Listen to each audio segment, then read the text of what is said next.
네, 안녕하세요. 톰우룩입니다. 3시리즈가 G20으로 풀체인지 되었잖아요. 3시리즈와 같은 기반으로 만들어진 4시리즈 역시 조만간 그 풀체인지를 예상해 볼 수 있는데요. 여기서 이 4시리즈의 고성능 모델이라고 할 수 있는 M4가 있지 않습니까? 제가 M4를 M4 컨버터블을 한 2박 3일 시승을 해봤고요. 그리고 M4 쿠페 마찬가지로 길게 시승을 해봤거든요. 이 경험이 이제 조금 있으면 구식이 될 수 있기 때문에 얼른 영상을 만들어서 아직은 현역일 때 한번 좀 풀어보려고 이번 영상을 제작하게 됐고요. 사실 M 시리즈의 디자인은 일반형 모델과 비교해서 차이점이 없습니다. 범퍼 정도? 네, 드레스업한 정도, 그 정도로 이제 차이점이 있거든요. 그러다 보니까 차를 잘 모르는 일반인들 같은 경우에는 이게 M4인지, 이게 그냥 4시리즈인지, 3시리즈인지 M3인지 잘 몰라요. 저도 이제 M3를 보고 그냥 3시리즈인 줄 알았어요. 알고 봤더니 가격이 2배 차이 나더라고요. 어떻게 보면은 MD 비전은 전혀 다른 차라고 할 수 있거든요. 안에 들어가는 그 엔진도 다르고 서스펜션도 다르고 피팅 자체가 다릅니다. 그저 디자인만 비슷할 뿐이죠. 이게 어떻게 보면 장점이 될 수도 있고 단점이 될 수도 있는데요. 어쨌든 간에 고성능 모델에서는 굉장히 밸런스 좋은 모델로 많은 이들의 사랑을 받고 있는 자동차가 바로 M3와 M4라고 할 수 있습니다. 자, M4의 전면부를 보시면요, 에어 인테이크가 큼직큼직하게 뚫려 있는 멋있는 범퍼를 하고 있어요. 사실 요즘에 이제 다운사이징이 됐기 때문에 큰 차이는 없습니다만, 옛날에는 한 4000cc 엔진이 들어갔었잖아요, M3에. 그러다 보니까 이제 파워덤 후드라고 해가지고 엔진에 공간을 만들어주기 위해서 보닛 후드 윗부분을 이렇게 볼록하게 만들어줬었거든요. M4도 이렇게 파워덤 후드가 적용이 되어 있는데 특유의 볼륨감을 느낄 수 있고요, 이 덕분에. 그리고 일반 시리즈와 차별되는 상징적인 포인트가 되기도 합니다. 이 부분은 M5에는 들어가 있지 않고요, M4까지만 이렇게 볼록 파워덤 후드로 만들어져 있습니다. 측면부에는 전륜 팬더 뒤편으로 에어홀이 이제 이렇게 뚫려 있거든요. 그러다 보니까 공기가 주행 중에 매끄럽게 이쪽을 지나서 뒤로 이렇게 빠져나갈 수 있게끔 에어로다이나믹을 이제 고려한 설계라고 보시면 되겠고요. 또한 MD 비전 전용 휠, 그리고 캘리퍼도 M 전용 캘리퍼가 들어가 있습니다.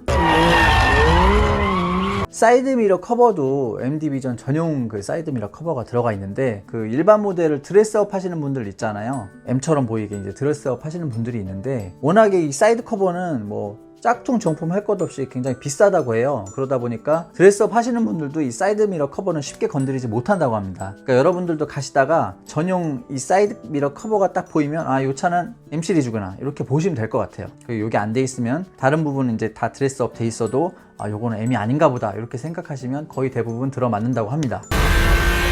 후방에는 M 전용 리어 스포일러, 그리고 아래쪽에 보면은 머플러 팁, 그리고 디퓨저, 이 정도만 되어 있고요. 딱 보면은 드레스업이 되어 있기 때문에 이 차는 고성능 차다 딱 알 수 있죠. 그렇지만 그렇게 날티나게 그렇게 디자인 되어 있지는 않습니다. 필요한 부분만 건드린 정도, 그 정도로 이제 구성이 되어 있다고 보시면 될 것 같아요. 루프는 카본 파이버로 이제 덮여져 있거든요. M 컨버터블 같은 경우에는 위가 이제 일반 스틸, 접혀가지고 들어가다 보니까 일반 스틸로 되어 있고요. 그러니까 쿠페 같은 경우에는 천장이 가볍기 때문에 무게중심이 좀 더 밑에 형성이 되고요. M 컨버터블 같은 경우에는 좀 당연히 무게중심이 위로 올라가 있습니다. 그러다 보니까 가혹한 주행, 그러니까 트랙 주행 같은 데에서 보면은 아무래도 차이가 나죠. 쿠페는 잘 달리고 밸런스 좋게 휘어 들어가는 퍼포먼스를 보여주는데, M 컨버터블 같은 경우에는 천정을 닫아 놓으면은 위가 무거우니까 그만큼 이렇게 출렁출렁 한다고 하고요. 그리고 뒤로 열면은 뒤가 무거워지니까 또 밸런스가 안 맞는다고 합니다. 근데 개인적으로 저 M 컨버터블을 2박 3일 타봤다고 아까 말씀드렸잖아요. 근데 저는 잘 못 느꼈어요. 저는 트랙 주행을 잘 하지 않기 때문에 그냥 일반 공도에서 느끼기에는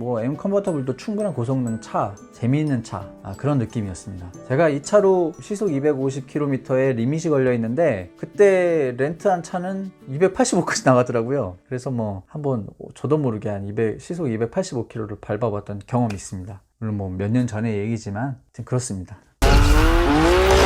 실내를 보면은 일반 모델과 디자인은 같은데 이제 각각의 파츠들이 좀 더 고급 소재의 카본이 들어가 있다거나 이런 식으로 이제 소재를 고급화하는 방향으로 차이점을 줍니다. 아예 다른 게 들어가는 거는 스티어링 휠이 좀 M 전용 스티어링 휠이 들어가고요. 시트가 일반 모델과 다릅니다. 기어 레버도 다르고요. 기어 레버가 일반 모델이 좀 더 스포티해요. 귀여운 스타일의 기어 레버가 들어가 있습니다.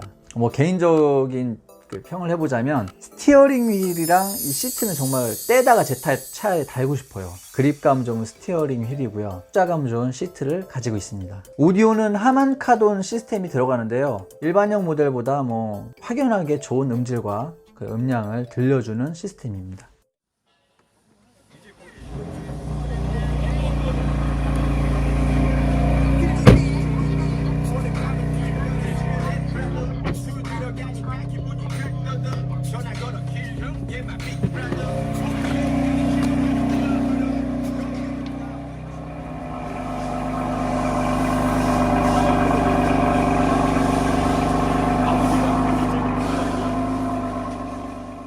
M4는 M3와 마찬가지로 6기통 3리터 엔진이 탑재가 됩니다. 트윈터보 엔진이고요. 최고 출력은 450마력이고 최대 토크는 56.1kgm에 달합니다. 요즘 뭐 600마력, 700마력 차들이 워낙 많이 나와서 이게 그 말씀드렸던 CLA 45AMGS 모델도 2리터 엔진인데 421마력 나오잖아요. 450마력이 별거 아닌 것 같은데 사실 뭐 굉장한 수치입니다. 450마력이면 일반인들이 잘 느낄 수 없는 대단한 성능이고요. 이 차는 또 밸런스가 좋기 때문에 이 450마력에 달하는 출력을 뽑아내면서도 안전하게 운전을 할 수 있는 느낌이 들어요. 예를 들어서 바퀴 4개가 다 땅에 딱 달라붙어 있는 느낌이 듭니다. 그립감이 좋다고 하잖아요. 그러다 보니까 코너를 좀 급격하게 틀어도 차가 밀려나가는 느낌이 거의 들지 않습니다. 도로를 단단히 잡고선 이렇게 트는 느낌? 그런 느낌이 들고요. 일반 공도에서 이렇게 달리다 보면 일반적인 차량들과 다른 시공에 있다는 느낌이 들어요. 그러다 보니까 좀 틈이 보이면은 이 정도는 충분히 들어갈 수 있을 것 같고 뭐 여유롭게 들어가잖아요.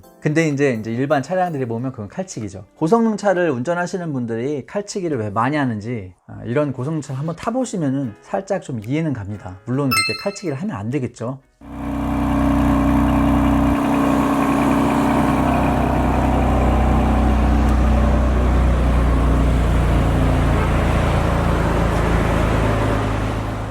가속 페달을 쭉 밟으면 왕 하면서 마치 대답하는 듯이 차가 팡 튀겨나갑니다.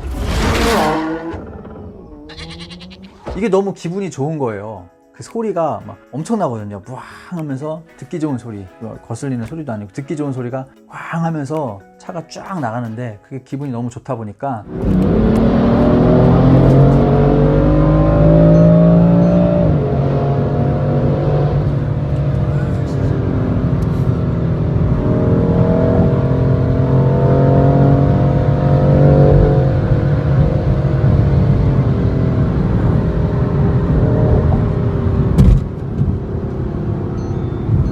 저도 모르게 가속 페달을 막 많이 밟아요. 그러다 보니까 연비는 뚝뚝뚝 떨어집니다. 이 차가 공인연비가 9.3km/L거든요. 근데 제가 트립창에서 리터당 5km를 넘어본 적이 없어요. 4.5, 4.4 이렇습니다. 아마 이 차를 타시는 분들은 뭐 연비 그렇게 크게 상관없으니까 저랑 비슷할 거예요. 제동력도 상당히 좋습니다. 브레이크를 굉장히 믿을만 하고요. 엔진과 브레이크의 그 조화가 괜찮아가지고 사실 브레이크가 밀리면은 아무리 엔진 성능 퍼포먼스가 좋아도 자신있게 가속 페달을 전개할 수가 없는데 이 차 같은 경우에는 브레이크가 믿을만 하니까 그거 믿고 더 밟게 되는 것 같아요. 얼마를 밟더라도 브레이크는 굉장히 믿음직스럽게 차를 제동시켜 줍니다. 밸런스가 좋다 보니까 코너링도 흠잡을 데가 없고요. M3가 더 밸런스가 좋다고 하는데 그렇다고 M4가 그렇게 빠지는 밸런스가 아니에요. M3보다 조금 떨어질지 몰라도 충분히 재밌는 드라이빙을 즐길 수가 있습니다. 이 차의 가격은 대략 1억 2천만 원이 약간 안 됩니다. 사실 이 정도 가격에 대안은 굉장히 많죠. 포르쉐 718 같은 경우에도 이 정도 가격이면 사고요. 그리고 6 시리즈 같은 경우에도 640D 같은 경우에도 한 1억 1천 정도면 사거든요. 640D는 연비도 좋고 그 차도 굉장히 드라이빙 되게 재밌어요. 재밌는 차입니다. 나중에 뭐 제가 이 차에 대해서 또 시승기를 남길 것 같은데 이 차 굉장히 재밌는 차입니다. 이런 그 대안들이 많다 보니까 M4 같은 경우에는 그렇게 판매량이 막 엄청난 차는 아니에요. M3 같은 경우에는 그래도 그 유명세 때문에 많이 팔리는 편인데 M4는 사실 뭐 그렇게 많이 도로에서 많이 볼 수가 없잖아요. 하지만 그 M 특유의 매력적인 퍼포먼스 그리고 고성능 투도어 쿠페를 좋아하시는 분들이라면 이 차도 훌륭한 선택지가 될 수 있다라고 생각합니다. 이번 영상은 이것으로 마치겠고요. 좋아요, 구독 많이 좀 부탁드리겠습니다. 감사합니다.